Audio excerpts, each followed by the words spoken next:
Welcome to an episode here of Wild&Wingless. Andrew Williams here. I've got Mark Blyton with me tonight. I almost called him Mark Dubbo. We heard that the other night, a new nickname for him, the Dubbo Flyer, the bloody, what's the other one? Bloody Blyto, and my poppy's faster than yours. But Mark Blyton, thanks very much for agreeing to jump on board with us tonight to have a chat. Yep. Just wondering if you can give us a quick overview of what your career has been like, quick what you've done in the past in Speedway. Quick rundown. Started in sedans at a very, very early age, like probably 41 years ago, maybe 42, somewhere around there. Started in a little Mini, number 4, and then evolved into super sedans at number 61. Had a little bit of success over there over some decades, and then retired from those and moved on to sprint cars and sort of stayed there until mid-2000s, and then moved up to wingless. Moved up to wingless, the race division. It's like 40-odd years you've been racing. You've raced a lot of them across the from tin tops to open wheels, the 410s. Now you're driving wingless. And not only that, but you've had a lot of family racing the wingless as well. Yeah, had all my kids race. Like had Michaela's first one because obviously he was the oldest. Then Marshall, he had pretty good success. Won a Queensland title. Won a few other races, like in different states. And he's having a little bit of downtime now, but opportunities may be arising for him to get back in the seat again this year. And then had Gemmo. He had a run there for quite a while. Had plenty of speed and a bit of success. Got a podium there at one stage, and then he's retired back to being a grown-up and doing grown-up stuff now. But being sensible. Yeah, who wants to do that? So you've done a lot. You've raced a lot, and one of the biggest things I know for being a New South Wales club member like yourself is where we see how much you travel each and every year. What was your odometer for last season? I think I did a bit over 20 again last. Like usually I do 20 to 25 a year. So over the decades have wore out multiple tow vehicles over the time. And that's why I have the truck now, because like for long distance travel on the unbelievably great roads that I get to travel on, it's the most sensible option with wildlife and potholes. Yeah, okay. So, because between yourself and Andrew Seary and the New South Wales Club, you guys probably do the most Ks out of everyone with all your trips. So you're like 20 plus races a season. You're sometimes around 25, aren't you? Yeah, get up around there. And I did do 28. 28. That was pretty huge. That was awesome. But that's not just to put it into perspective. That's not just racing in like New South Wales. You're also in Queensland, you're South Australia, you're Victoria. Yeah, like when I did my COVID tour, when all you guys were locked down on the other side of the mountains, I think I did 24 or 26 that year. Went to, like, I don't know how I did it, ended up with a Central Traveller Pass. So I took all the right box and told the right lies. So, like, I was getting down to Murray Bridge. I think I went there at least 4 times, went into Victoria probably the same amount of times, and then went to Archerfield and Toowoomba like probably 4 or 6 times as well, plus what racing we still did have in New South Wales, which was pretty limited because, we had no Sydney and there was no Eastern Creek. So it was mainly the country rounds here. Yeah, right, okay. And like had a pretty good year that year. Like I think I won 9 or 10 mains across the states. So that was great. All right, now you're going to speak about your wins. One thing I noticed being sort of a team that's against you, is your tail tanks. They're very impressive with your win stickers. Yep. And a bit disappointed they stopped doing that a couple of years ago, because like it was nothing but it's a cool thing to see on different people's cars, because I had them from Queensland to New South Wales, and like a bragging right sort of thing. Like when you roll in somewhere and you got a heap of like feature race stickers in there, they go, wow, a bit of success there. This guy might go all right. Yeah, I mean, it's a bit hard to walk around with your trophies from last week or 2 weeks ago and bringing them to the track with you. Like, here's my trophy. It's just like a nice subtle thing to say, like, hey, Because I've looked at your tail tank in awe, and I'm just like, man, one day I want to be like that. Like I've kept that tail tank, and like there's probably, I don't know, 6 or 10 stickers at least missing off it. The tail tank I got now, it's got the last Archfield one on it. Yeah, I saw that. That's the only one I got there, and it's got a pineapple there from Lismore, because they do, for heat winners there, they give a pineapple sticker away. I think they owe me a few as well. And yeah, right.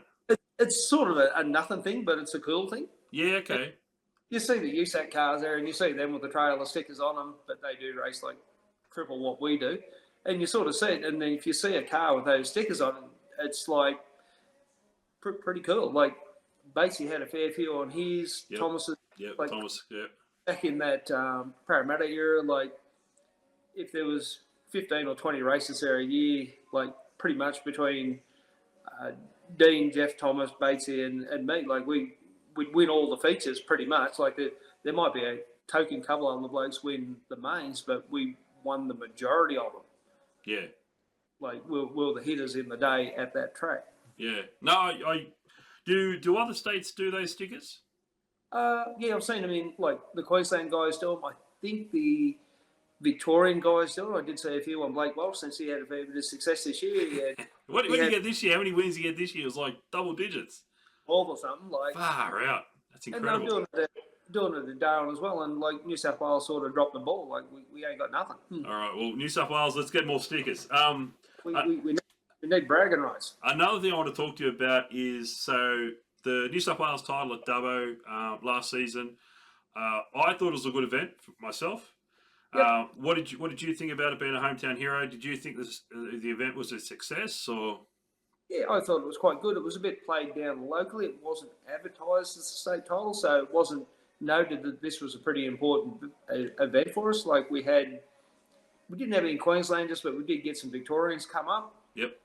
Like had Blake Walsh, Young Seeley, Travis Miller, like Mang. Arzi. Yep.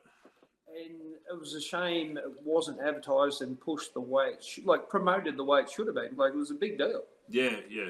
I had a good heat and a bad heat, and started too far back. Like, I think I got up to 4th or 5th, somewhere around there. It seems to be the story of the year, but as in a race, I thought it was quite a good race. Like, yep. I could see everyone in the distance, but like sort of wore them down after a while. But yeah, I needed like 10 more laps to get to near the podium if I had a great run. But the race itself was quite good. It's just a shame it wasn't promoted and pushed like it should have been. Yeah, I like the that was the first time we went there after the updates were done, like the intern, like what they built up a curve. I thought it was really good. Everything outside the track was fantastic. The pit area was great. The amenities were fantastic. Yep. Showers were hot. Probably likewise, I thought maybe the promotional side of it was sort of a bit of a letdown. But then, like I say, all right, let's go to the next big event, and that was the Lismore for the Australian titles. Oh, which was unbelievable, mate! How that was amazing. Like, that was probably one of the best promoted events across all the divisions I've ever seen. Like, it was a big deal, and it was promoted, presented. Like, the track's not one of my favourite tracks, but what it is. Everyone knows when it goes there that it's round, and that's what it is. Like, it's quite raceable, but like the promotion was unbelievable. Yeah, one thing I liked about it was, again, I mean, I work on the race car, so pit area for me is for everything. We had a bit of grass there. I know they had a bit of rain and whatnot, bit of salt, but we had grass there. The pit layout was actually very easy to understand. We had power. Everyone had power, which was amazing because that track was underwater like how long ago? And I thought, man, if $100 million speedway like Eastern Creek doesn't have power, I'm not expecting power at Lismore. But they had power. I was like, awesome. The amenities there were fantastic. The people who ran the show, like Kim and Mick. Didn't know me from a bar of soap, greeted me with a smile every morning, and they were up to their, working their butts off, making sure it was great. And everything from like the catch fence out, just the food trucks, the Calcutta, what about the intro, the driver intro? Man, that was outstanding. I loved it because that was an Australian title, which was for the wingless, and it was wingless pinnacle. Boom. Whereas the Archerfield the year before, yeah, it was a good, it was all a good weekend. But we were only we were just there. It wasn't about us. Yeah, you played second fiddle to the sprint cars, Yeah. But and we always will, like naturally. But it's Lismore's a standalone event. Like it was well promoted, treated everyone the way they were supposed to be treated. Yep. And like the drivers' intros, like Todd cruising around in the army truck, like awesome weekend, and it was a true Australian event. How cool was that? I forgot about Todd in that army truck. Yeah, and his sister had to drive the number one car. That was awesome. Yeah, like Fitzpatrick's got a great out, and it was like so well presented and like treated Todd like a superstar because he's our Australian one, he's our flagship, and that's the way it should be treated. I wonder what they're going to do at Mildura this year.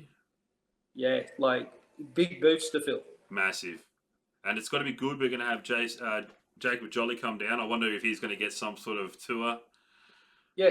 Maybe get him into the vineyards and full of sultanas or something. take a little bit of the speed off him. Oh, mate, three state titles in a row with an Australian title. Yeah, and dominating go with it. Has anyone done that before? No, not as far as I'm aware. Like Chadwick, I think went back-to-back Australian titles, and he's had similar thing in South Australia with state titles, but in New South Wales, I don't think that ever happened. Chadwick was the bench. All right, let's see what it was the benchmark. Yeah, let's see what Jolly can do. Yeah, this season coming. Okay. I don't know. Like I know Joel won a fair few titles back-to-back and over the time when he was racing, but I don't know if he had three in a row, like state titles and three different tracks. Yeah, if anyone wants to correct me on that one, please let me know. I'm more than interested. Another hot topic I want to discuss with you at the moment is something that's sort of, I think everyone, well, in New South Wales anyway, a lot of the guys are getting a bit concerned, and that's tyres. Oh, yeah, it is a hot topic. Like a friend that lives up the road there did release a video on what the USAC cars are running and wear rates and that sort of thing. It will be interesting if you get to talk to Todd or Troy and see how they're genuinely going, like, because they know what our tracks are like how would these tyres actually wear over here? Like, obviously we've got a 600-700 horsepower pay cut, but we are 100-pound heavier. Like, how will those tyres last over here? I know a lot of our competitors go, but we buy this second-hand wing guys tyres, but like at the moment, like you're paying $150, $250 for a second-hand WAB, which is rubbish, that you get one or maybe two nights out on the stretch. As the wingless cars start, if we do start running these tyres, there'd be 20 teams there that would probably only run one of those new tyres for 3 nights, probably flick them, which one of the guys on the budgets or just want to race, they can buy those tyres and they'll probably get another 6 to 10 nights out of them. Yep. Like, order everyone's tyre bill. Like, naturally, on the food chain, the guys up the top, they'll keep cycling their tyres to keep the square edges, but there won't be the disadvantage between a good tyre and a used tyre. It'll close the gap up. It was a bit like when we went from RD12s to WAVs, when everyone, like, the difference between a new RD12 against a brand new WAV, like chalk and cheese. Yeah. Unless you're on a rubber down track naturally, and then the WAV steps in. Well, and forgive me for this, and I could be wrong, but I thought wingless used to have any tyre rule, an open rule. We could run anything. Yep. If you found a 10, you could run a RD10 or whatever it was, 12. And I've still got a few of them sitting around. And it was used old stock up. Yep. And then they went, right, majority of it's used up. Let's now move to WAVs and the SD38s from memory. I'm not an American racer, so I'm only Hoosier. That's all we run. But it was quite interesting when the people started talking about tyre compound and this, that, with this new WAV tyre for this season. Yeah. Like, I've used a few. Like when I was at Toowoomba, brought one off Nick Speed, like a second-hand web to give one a go, see what it was like. Yep. Running at Toowoomba for the 2 nights. It wasn't too bad. Like it was a good tyre. So naturally I had to pay more than I wanted for it because I'm a tight ass. But I run the 2 nights with it. And then I can't remember where I went after that and destroyed it in the night. Done. Finished, throw it in the bin. Yeah, so when we went to that, we were racing with you up there, and we had a old style WAV that I picked up from Max. Actually got it off Marcus, and also I took with us a brand new, I call it the 4-hole WAV, right? Yeah, yeah. And so we took both up, and a lot of people were like, "Oh, what's this one like?" Pointing to the 4-hole. I said, "Oh, mate, we have a ram one. No idea. It should be the same, shouldn't it? Should be better because that's what we're all sold. Just flip around, you do more race meetings." Yeah. And then when we sort of got around doing that, look, I don't know if I noticed them wearing more because when we went down to Mildura, we wore through tyres down there, but not excessively. I thought it was all in moderation everywhere, like through Goulburn and Canberra this year, Dubbo. Yep. What scared me was we went to Lismore for those 2 hot lap sessions. Destroyed tyres. And we went through 4 tyres, went through like rears, and I'm thinking, man, is this what it's like going in a 410? Like we've just left, right, gone, and left, right for the next one. I'm thinking, I haven't got enough time. We'll pit it next to each other actually at the Australian title there. And I'm looking at your left rears thinking, we've got the new truck and trailer, and I left all our good tyres at home. What an idiot I was. I packed all the shit ones. Anyway. Yep. So I didn't think we were going to last, but Lismore came good. We were able to run that meeting. Yep. Yeah. The next time I had a concern was when we had the day show at Eastern Creek at the end of the season there. Yep. We burnt through tyres. We didn't, how many tyres did you go through that day show? Cleaned up an American racer during the heats. Yep. Like it was a used tyre, just sort of, it was good enough to race on, but it was still a good tyre and sort of made it unusable anymore. So had to put on another tyre for it was one of the new WAVs. Like it had wear on it, but it wasn't a spanker. But like I'm quite good on tyres, I think, in long distance races. And when like the same deal had to come from the middle and got to 4th, like I probably still had 5 or 10 laps left in my tyres, but I noticed the 2 sayers and Basie, they were done. Like they wouldn't have done 5 more laps. Yeah, right. Okay. I never saw their tyres afterwards, but and Brad McCarthy got him, and he was done. Right. Like and they all, I'm pretty sure they all rolled out with new tyres on. Yep. And like that was 20 laps, and it just rolled the rubber off it. Yeah. Okay. I was talking to the guys from Bohud, because Stuart run the night before, and then at night the tyre wear. Well, actually, on the sprint cars, the tyre wear doesn't seem as bad as what we're having. That's what I've spoken to a few other people. I could be very much wrong. Again, anyone got an idea out there, let me know. More than happy to get any sort of feedback. I was under the impression a lot of our tyre problems we're having is due to the fact that track was packed so hard. And we're sitting during the day. Now, I'm not knocking anybody by saying that. Yeah, definitely no worse than racing midsummer. No, and I'm not having to go at anyone at the tracks. I'm just saying, like, for example, I know Eastern Creek, Gary Wilmington and his team there, they've done an outstanding job taking over, get us back up and running. And I'm not trying to take teams. Marty Perovich has been very vocal on social media about how he's prepping the track. And it's been pretty cool because he's given us a bit of a background, behind the scenes view on the machines he's using and what he's doing. So that's awesome, and what he wants to achieve. And he achieved it. Like, he got them up against the fence. And that's it. He grew up racing at Parramatta. He went to the US, done quite a bit of running over there around Ohio, that area. So he's had good experience at different tracks. Seen how the prep, that's, I reckon, a lot of trouble with the tracks out here.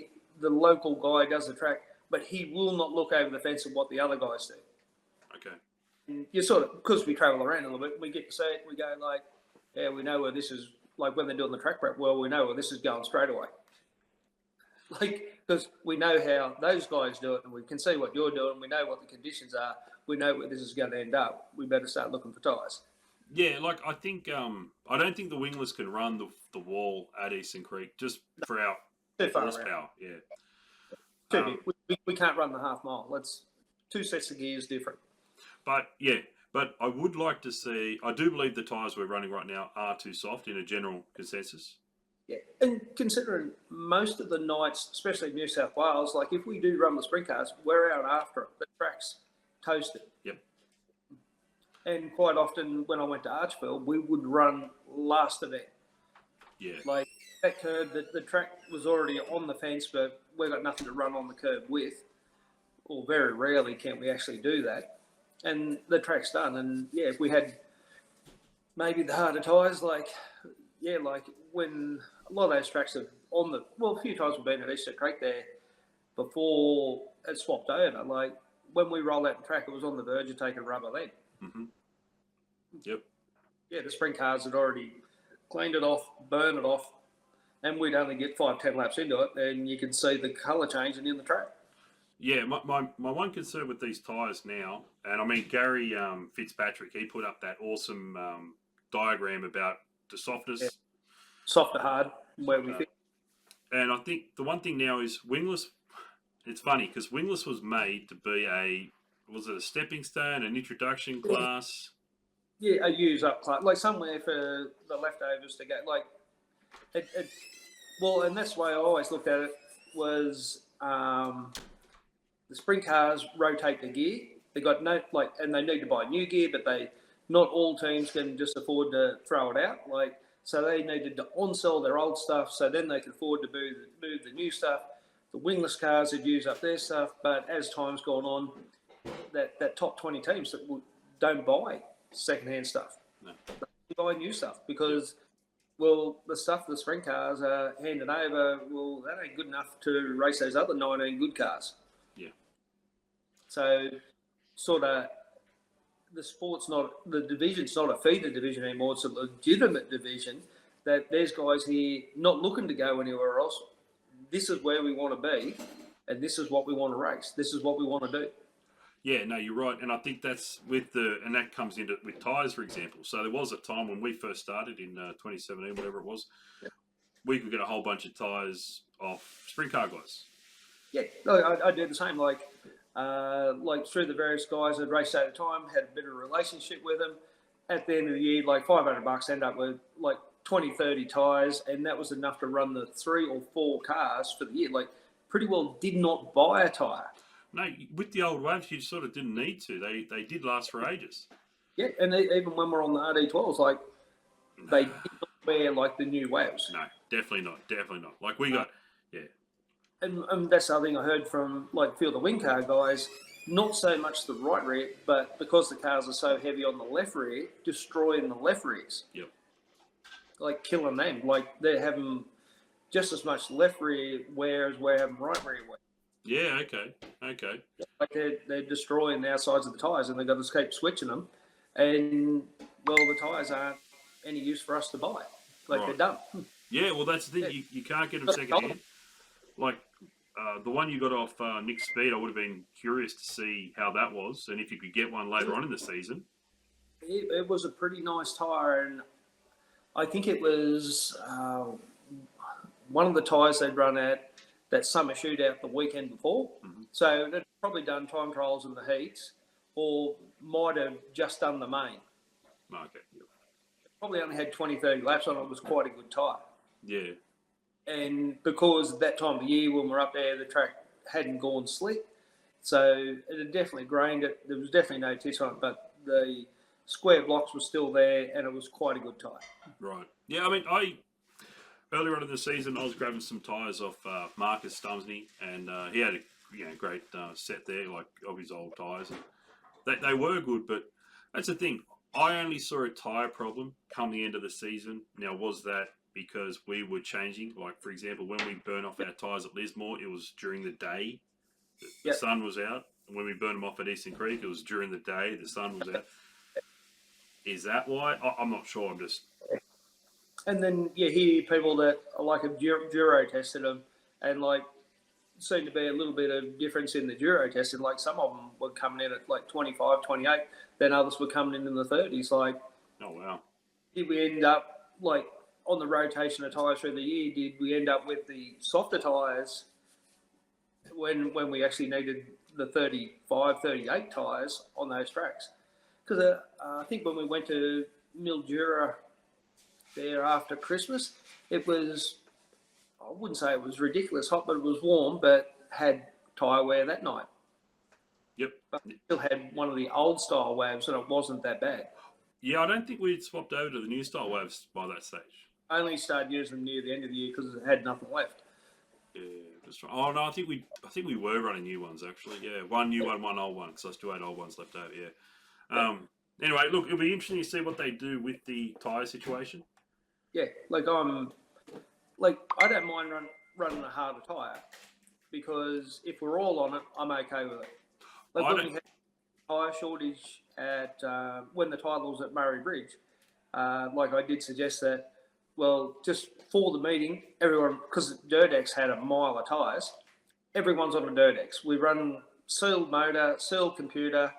Like, why don't we run a specific tyre for that meeting? Yep. No one's disadvantaged, no one's advantaged. If they're awesome, they're awesome. If they're a terrible tyre, well, everyone's on it. That don't make no difference. The only thing I don't like about that is I've been in tar racing, bitumen racing, as well as other forms of speedway racing. When you've got a controlled tyre like that, it never is a cheaper alternative. Never. But remember, that was back when we couldn't get tyres. That's true. And so certain guys had a bunch of tyres that were going to get them through the title, but there was other blokes there like, mate, I can't buy one tyre. Yeah, you got nothing. Yeah. So I've only got me dregs, and I'm going to bat up against guys with brand new tyres. Yep. Because that was the RD12 era. Oh, yeah, as I said. I still got them, and I just want to pull them out for, like, practice or something, but you're not allowed to. It's just, man, you see them sitting there, you think, waste. Tell me about Eastern Creek. So Eastern Creek went away after the Kellys finished up, and they changed the track. You've driven on it. Explain what they did to the track. Kind of lengthened the straights, narrowed the corners up a little bit, so you don't carry the corner speed as much as you used to. Mm-hmm. Like, I like me hairpin tracks where you just can't run wide open continuously. Like Gunnedah is one of my favourite tracks. Like, it's really hairpin. Like, it's just a different style of driving. And, like, that's the trouble. If we're on those tracks that are just wide open and the big radius corners, like, once we get wound up, and it's the same with sprint cars, no one passes. Yep. Because unless someone makes a huge mistake, well, we're all at the same speed, and, well, we've got nothing to pass anyone with, and nothing happens. Where if you got those tracks where you got the slow corners, well, it's ever who's got their car kind of good to get in and out of the corner, and you can make a pass. Yep. And that's the only thing that I reckon hurts Lismore, because it's so round, everyone gets wound up, and it's so far around the top. And, well, there's a few people obviously can pass around the top there, and they're extremely good at it. But majority of the field, you pull out to pass someone and you lose 2 car lengths and you pull back in. Yep. So, yeah, I mean, I think we won't really see the testament of Eastern Creek until we have a proper night show. Yeah. Now, we've got 2 shows coming up. Those, yep. But they're both days, aren't they? Yeah, both there, 11th and 25th of August. Yep. But yeah, same deal. They're both daytime shows. Like, all depending on the weather. Like, it is in August, it's still cool and overcast. Like, it shouldn't, like, as long as the sun hasn't got any heat in it, it shouldn't be too bad. It's got no heat at the moment in it. No, definitely jumper weather. Yeah. That's the thing, if it's sort of a bit of an overcast day and doesn't have that baking sun on it and it's not windy, maybe we'll be able to see what the track's like, what it'll be around Christmas time. Because daytime, it always seems to wear the track out quicker for whatever reason. Yeah, okay. One thing, just talking about Eastern Creek quickly, they changed the entry and exit, how you get on and off the track. Yeah. What do you think about that? Good move? Well, I believe what they need to do is widen that centre pitch chute. So when the cars now are coming out that new entry, they can sort of do the short track while the other cars are still going out. Mm-hmm. And that way you can crisscross the middle, and it'll just, like, it's probably only a a minute or 2 minutes each event, but it would just speed things up. Because Toowoomba does a similar thing. You sort of do the short track, and like when you come out the gate, you do the short track while the other cars are still going out, and it just speeds things up. Because we never a classic Parramatta where one lot can be rolling out as the other lot's going in. Like it's a thing of the past, and it's never going to. Parramatta was just beautiful, wasn't it? For just normal people building a racetrack, they hit it on the head. They did. Like, we've got all the wizards in the world design the new place, but man, did we make a mess out of that. Now, speaking about Eastern Creek and Parramatta, we ran our last 50 lapper wingless race. When we went to Eastern Creek, we had the 86 lapper, the Peter Craft 86 lap race. We also had like a couple of we did a 50 lapper in Goulburn for the Peter Craft 50 lapper. Then we did another 50 lapper in Goulburn just for why not, which was pretty cool. Just think about New South Wales. We don't have any blue ribbon events no more, besides the New South Wales state title. Other than Lismore, all the domestic racing, like on the south side of the state, we had no blue. We had the state title on the Sunday at Easter, which was the Easter Trail. That wasn't even a big deal. Mm-hmm. We have no blue ribbon events. Like you see down south, they have a bunch of them, and even in South Australia, but we really struggle. And like I'm pretty sure in Western Australia, they have their major events over there still, but we have nothing. Yeah, because I was just thinking about that because me and you were talking the other day about that the Chile Nationals that they run. Your mate Ray runs up there at Lismore. Yeah, and that's starting to sound like it's getting momentum. And I mean, getting some momentum. Like they're included it in a series that they're going to get together next year. They're announcing all those dates at the presentation night. Yeah, right. Like what all the details are and how it's going to work. And I think they've got 4 or 5 races up there, which are all like long distance races, which makes it a bit of a challenge kind of thing because we just don't do it.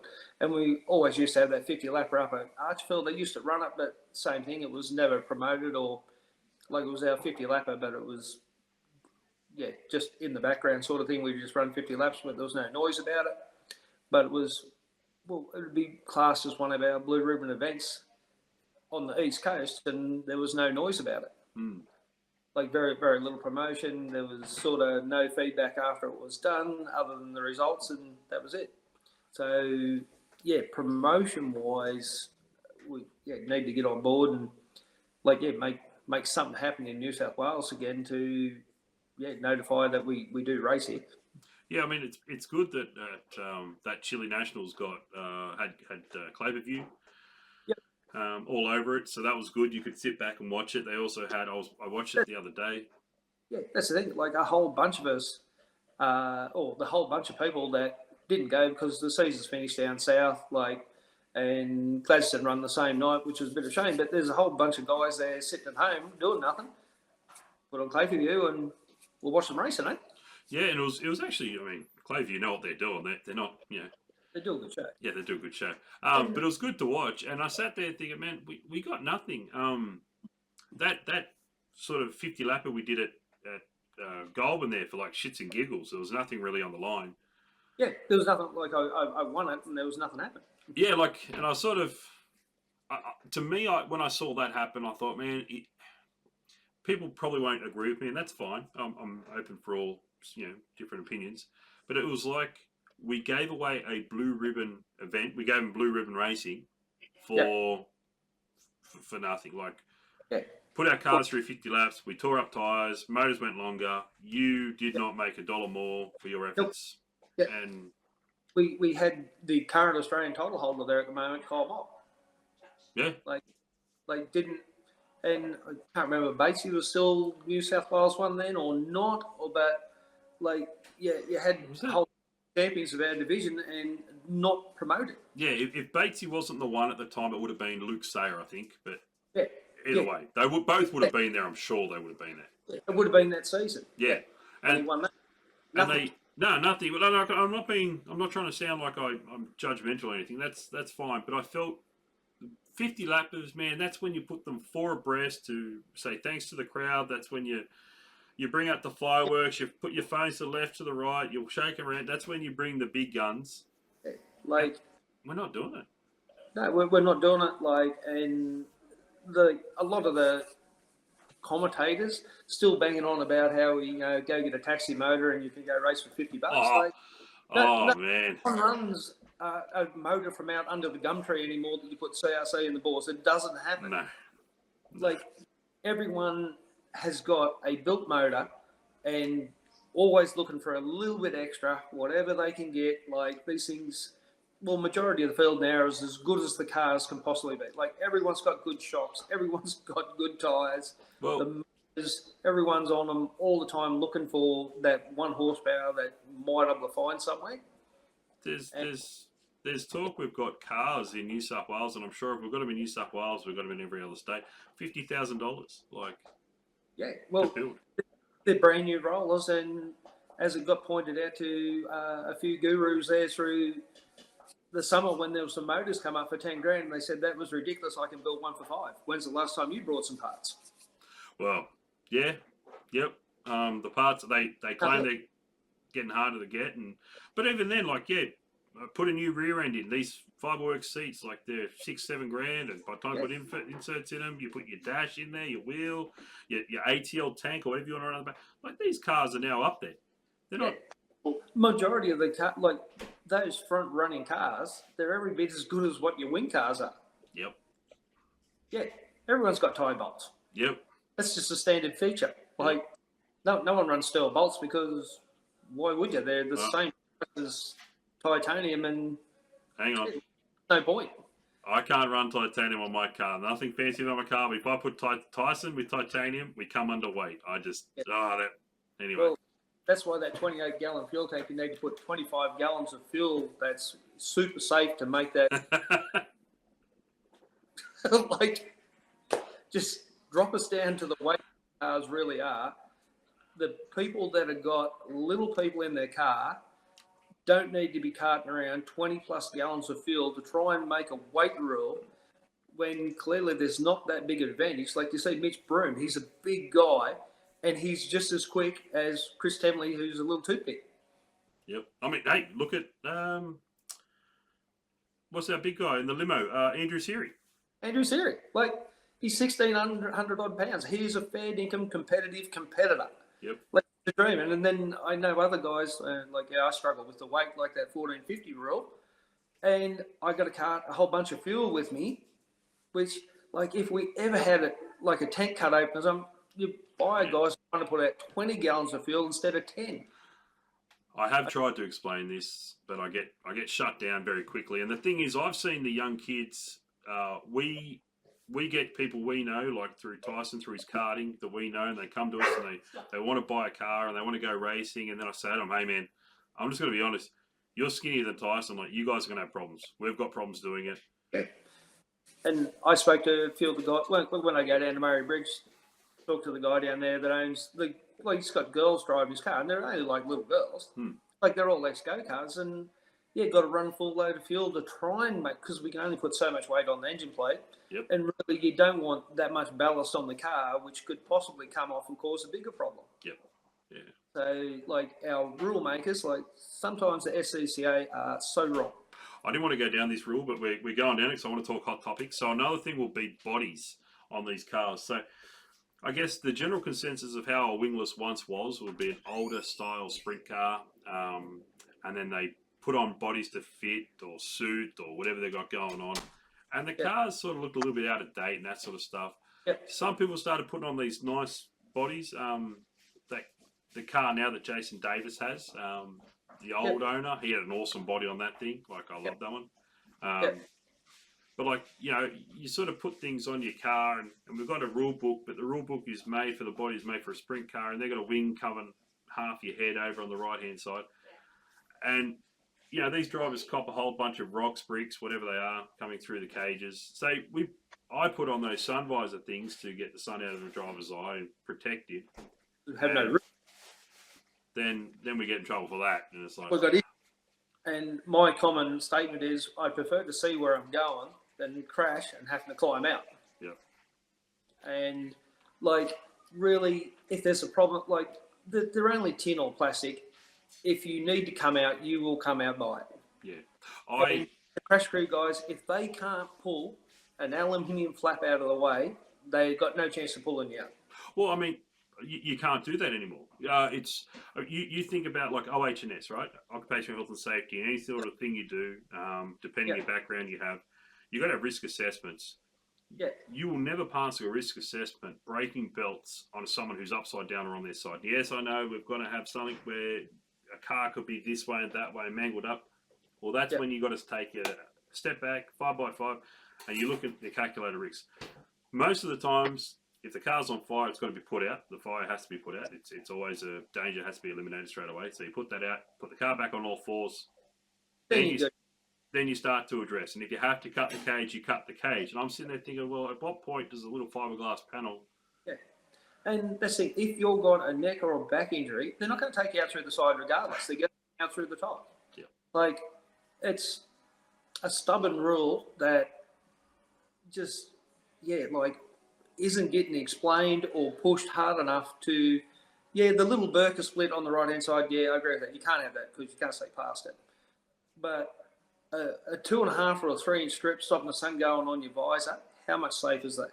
Yeah. And most of the guys calling these shots haven't sat in the car for 10 years and they forgot what it's like driving into the sun and how blind it is. Well, I actually had someone sort of say to me, oh, well, if he's got problems, just put a pair of sunglasses on. And I sat there thinking, well, sunglasses, last time I thought we could wear anything, it all has to be SFI approved. Approved. And I'm pretty sure, where would a sunglass come into that? If he did, the driver, I don't want to say he or she or him, whatever, but if the driver was involved in an accident, got hot, got flamage. Because he's got 25 gallons of fuel on trying to make the weight. And the glasses got so hot, mate, those fuckers could melt. Oh, they could really melt. Not going to use your super duper good Ray-Bans, are you? Well, because you wreck them.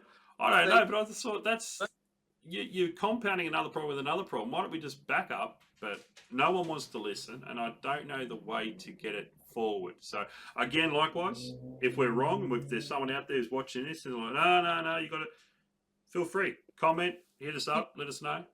Give me a legitimate good reason why it'd be safer to get out of the car after you crashed it because you couldn't see than being able to see and not having to get out of the car. Yeah. When the car's got to be back on all fours or back on the base before you're allowed to get out and you break your belts. So the one chance of that car being the wrong way against the fence and it could happen, but man, I could win Lotto too. Yeah, could. Yeah, that is a very hot topic. I think is that. But I think we need our cars, the bodies to resemble the stuff we're seeing in today's age over in the States in USAC or in World of Outlaws, whatever you want to do. The same panel kits, because if they appeal to you or if they appeal to the people, it looks better. We are trying to sell ourselves to get sponsorship. This is why we don't want to be driving around in a tractor. We actually want a car that looks current, looks good, catches the eye of the sponsor. If we get a little bit of promotion from outside the world to get a bit of attention to us, then we've got something to race with. Yep, 100%. Yeah, absolutely. Because, I mean, it's not just paying for your... Well, I still look at this and I think, racing is one thing. But as, doing your 20-odd thousand Ks a year up and down the highway, that diesel, far out. It is.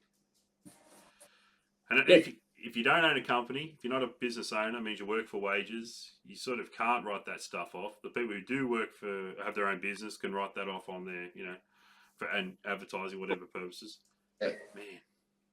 But yeah, the cost of travel is so great that you need, and majority of the guys that have got sponsors, it's their mate or their relation or their dad or someone sponsoring them.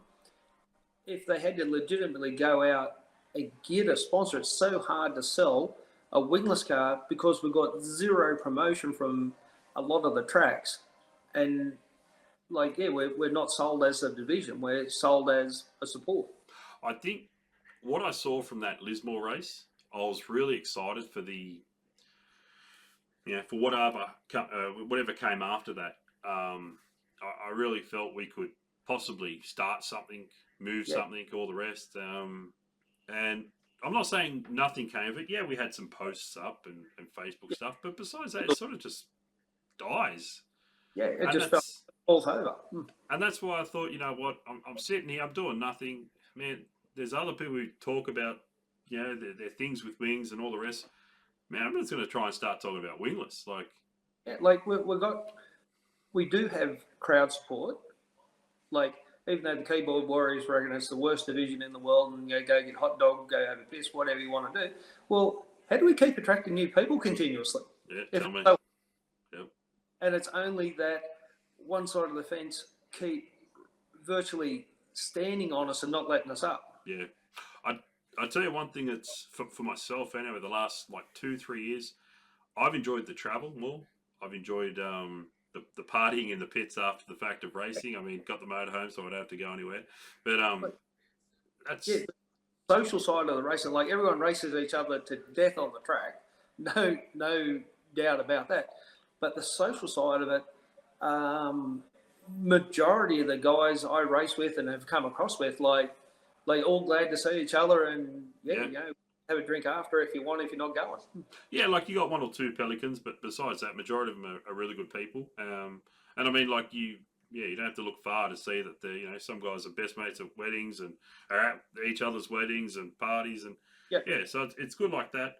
I guess with how wingless is, do you probably my last sort of discussion point on it is the growth. What do you think we need to do as a division series class to promote it, get it out there more? Well, we definitely need some sort of promotional team to come on there. And clearly, with the pass supply, the struggle of the motors, the cost of the motors, like they're $1,000 motor that's costing $10,000. Like, it's crazy. We need to move forward on whatever motor program that they've got us locked until 2029. We need to sort of start to make a bit of noise of that. So, guys, because now the motor doesn't owe you nothing. You need to, so you can start budgeting to wear that motor out on the changeover if we actually have one. Yep. And if we have that coming, and if we get a little bit of promotion, a little bit of backing, a little bit of support, and some people making some noise about it, maybe we can, as a division, attract like some sponsorship, some coverage, some backing, and get us treated like race car drivers instead of like third world people. Yeah, I 100% agree with you there. One thing I would like to see moving forward for next season is like Canberra. I know you've had an interesting time at Canberra, but I would really love to see, because that new team there seemed very proactive. Yeah, they're working hard to make that work. That sprint car race they had down there, man, they promoted that so well. They had the people. It was great. Yeah. I would love to see, not to be on the same night as sprint cars, because I think it would, well, I don't know if they'd have the room in the pits, but I'd love to see like a, I don't know, whether it be an ACT showdown or something. Like really, and that's what I've always said, on our, like when we do go to the country tracks, we don't go to them a couple of times a year each track. Like you see the stuff in America, and like it's like they got the Eastern Storm, the Desert Storm, and they got this race. Like, none of our races even have a name across the country. We had like you got Gibson, you got the Front Row Challenge there, like, so that's got a naming on it. What? No, Dubbo had one. Didn't Dubbo have one? The Sonic Rumble? Oh no, or was that the sprint cars? Yeah, it was the sprint cars. That used to be the Diggers. What was it? Yeah, Diggers Cup or something like that. Yeah, right. Exact weekend, as I remember, got injured.